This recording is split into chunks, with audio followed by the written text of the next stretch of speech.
Rockamigan atau ayam salju batu yang memiliki suara unik.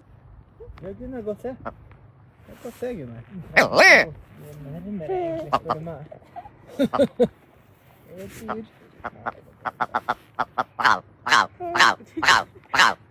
Den klarer å lage sånne lyder.